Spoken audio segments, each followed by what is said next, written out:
Bear down, Bears fans. Looks like DJ Moore gave his thoughts on what he believes the Chicago Bears will do with the #1 overall pick. Let's talk about what his thoughts are and even touch on a few mock drafts that actually support the idea in a very logical way right after this. Listen, if you're new to the channel, this is your boy Pkidd. This is the Windy City Breeze. I know most of our fans are actually in the Chicagoland area. So because of the winter storm, I'm praying that you all are safe. I'm praying that you all are warm. And again, we appreciate your support. Filling in for Pat the Design, who was going through some of those issues today. It's your boy Pkidd. Let's just get into the topic, man. DJ Moore on the St. Brown's podcast shared his thoughts when asked what he believed that the Bears would do with the #1 overall pick. And simply put, he just said it frankly, I believe that we trade back, honestly. And, you know, Equinemius St. Brown chimes in and says, you know what, it turned out well. And realistically, it did. If you all remember, that's not only how we got him, DJ Moore, but it also turned into, I believe, on the right, also believed it turned into Tyreek Stevenson, as well as a 2025 second-round pick, and as well as the #1 pick overall that we're in today. And so because of the haul that we were able to get, it makes sense that we would actually be in a position to capitalize and do it again. And DJ Moore is obviously one of the leaders in the Bears locker room. So this comes at a time where there are a lot of questions surrounding whether or not you take Caleb Williams #1 and things of that nature. And so it's a very, very important that to hear from someone in the locker room when it comes to actually understanding what that sense is. Now, DJ Moore's words are not law by any stretch of the imagination. But again, being a leader in that locker room, there's no bigger supporter of Justin Fields. And DJ Moore has very good reason to do so. Even with Fields missing 4 games, DJ Moore was able to actually have a career year, 1,364 yards. He actually was able to, that's a career high for him, as well as receptions, as I believe. And doing that without Fields playing 4 games, just imagine if he had the opportunity and a better play caller, what yards DJ Moore could have put up. So when it comes down to anyone supporting the QB, there's no one bigger in the locker room than DJ Moore. And so it's always good to see that level of support, especially for those in this time where we have a lot of people on the fence. Now, if you are one of those individuals who are all for trading Justin Fields, unfortunately, this is not that video.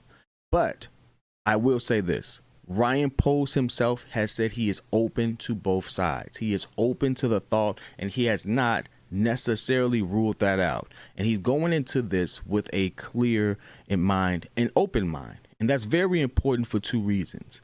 The simple fact that the Chicago Bears stuck with the head coach, Matt Eberflus, was a risky move, but one that many would sit there and say makes sense, simply because of how he was able to right the ship when things went disastrously bad, how better that defense got, especially when we got Montez Sweat and things of that nature. Some would say, and I have even said it, that the defense alone was enough to potentially save his job. But given the amount of coaches that were fired for less, Mike Vrabel still blows my mind at this point. And having the opportunity to, again, clear house and actually install properly, it makes you wonder, was that a mixed opportunity? And so there are still questions around it. So this whole hypothetical situation comes with a huge warning label on it, because for Ryan Poles, it literally is a legacy-defining moment. Now, these players are impacted by that, and so we're going to get into that. But understand that riding with this head coach and then what he does with this #1 overall pick, if it doesn't work out, this is a legacy-defining moment. But let's get into one. This is actually a NBC Chicago mock draft, and I like this one because, one, NBC is a reputable source. Obviously, there's some wild ones out there, but it's actually one that was entertaining to the point. But it made sense. And not only did it make sense, it was actually something that we could get around and allowed us to satisfy both sides of the ball in the top 10 still. And believe it or not, that does mean trading with Atlanta.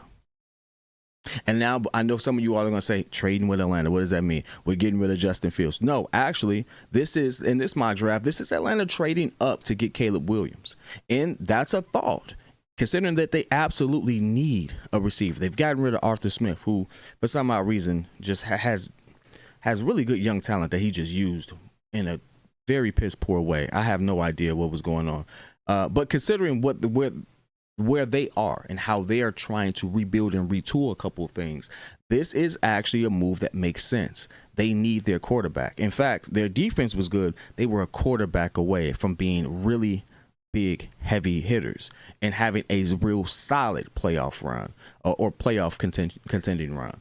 And so this was a move that actually changes their franchise, so to speak, but it allows us to move back while picking up a couple picks. Now, the thought on how many picks they would give and all that is speculation, but it does make sense that we will be able to pick up a couple picks from them for that, not just take their number 8 this season, but down the line. It actually spoke about that, but it allowed us to be in a situation where we were able to draft back to back, and that was a situation that I'd never considered personally.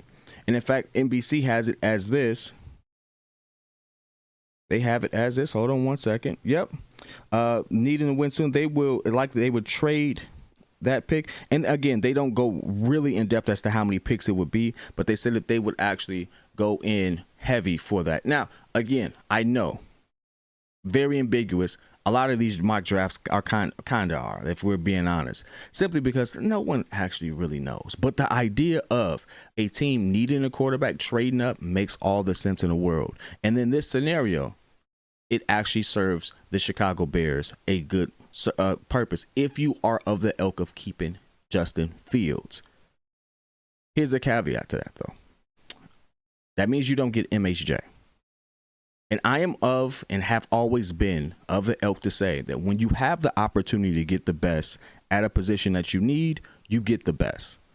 We've done the whole, trade back, maybe get someone who's comparable, somebody who just do the job, stuff like that. No, you have an opportunity to get the best. And if you're not going to go quarterback, especially in this particular space, you have to go for that receiver. That is no one speaks of him as if he is not a generational talent. That word gets thrown around loosely, especially when it comes to these young players and especially QBs. But with receivers, it tends to be on point. Jamar Chase is generational talent. Justin Jefferson is generational talent. You see where we're going with this, right? It is one of those situations where you go get him. Now, because we trade back with Atlanta to 8 and we pick up some picks along the way, again, those considerations will be considered in a later video. In fact, you all go over to Chicago Bears Breeze. JC over there handles that immaculately. He's going to go not only through the player profiles of the draft, but also some different mock draft situations in more detail. I'm going to save that information for that video, but please, those links, as you know, will be here. We're all under the Breeze umbrella, all the Breeze family, doing this for you all, so please go support that as well. But in this scenario, us trading back, we may not be in a consideration for MHJ because he's definitely going top 3, top 4. But we do show up with an interesting thought at Rome Odunze. And I have to say, at first I was just like, man, I really wanted that to be Neighbors. I really thought that would be Neighbors. But looking at his profile, looking at the quarterback he played with, and looking at his size, 6'3", about 220, big target, does get separation, great hands. It is another big target to pair opposite side of DJ Moore, and it allows us to be a real threat. And this actually helps because we had Justin Fields, who seemed to have been scrambling, did not have many targets. Tyler Scott, as much as I love the speed, I love what he can put on, did not catch a lot.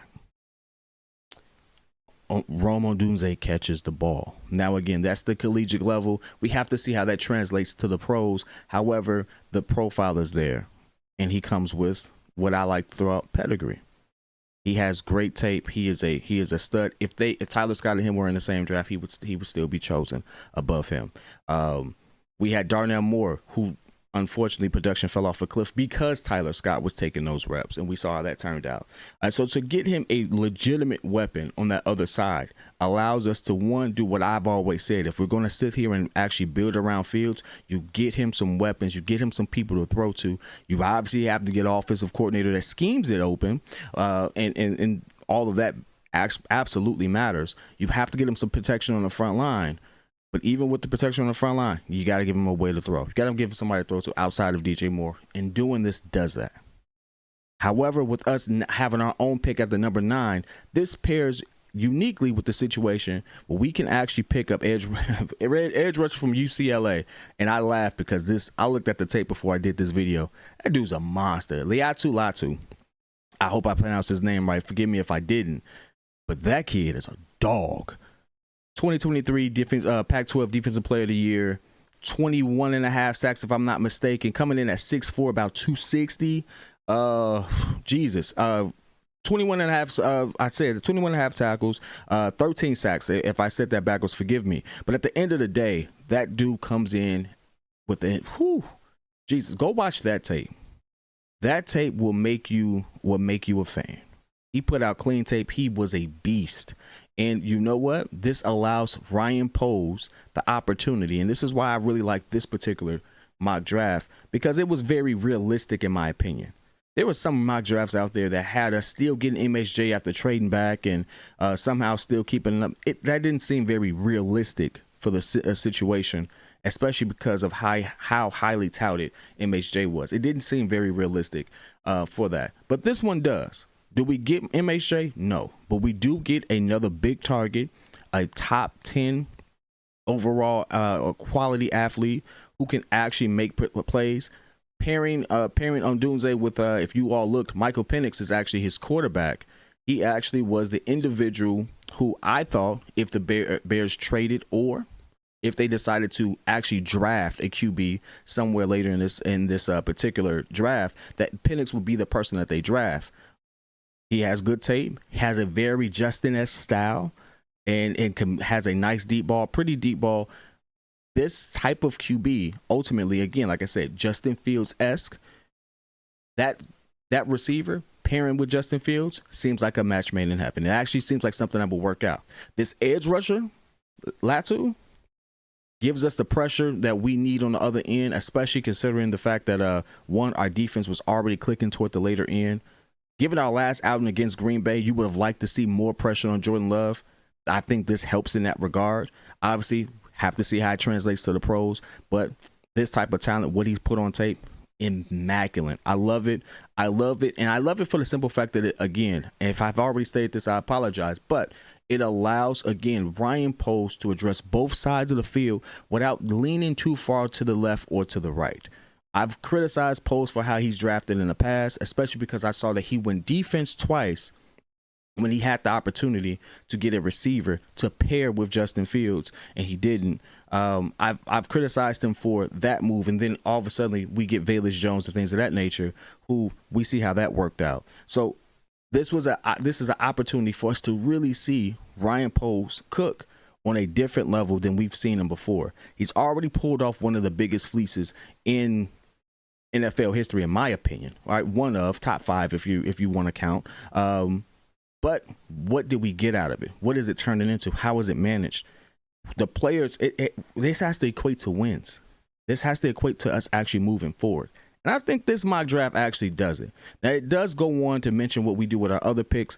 Again, I'll leave those in the comments for you. But overall, I like what this actually looks like. And it's a good thought leading into the weekend. I want to leave that with you all. Listen, whether it's love, whether it's hate, put it in the chat. I want to hear you all's thoughts. I want to hear whether or not you believe that trading back, even going this particular route, these are mock drafts, these are hypotheticals, but this particular mock draft was legit in the sense that, again, it was realistic. I want your thoughts on it. It's not law, but let's have fun with it until we get to the draft. Let's have fun with it until we see what happens. Put it all in the chat for me. I'll be in there with you. Till next time.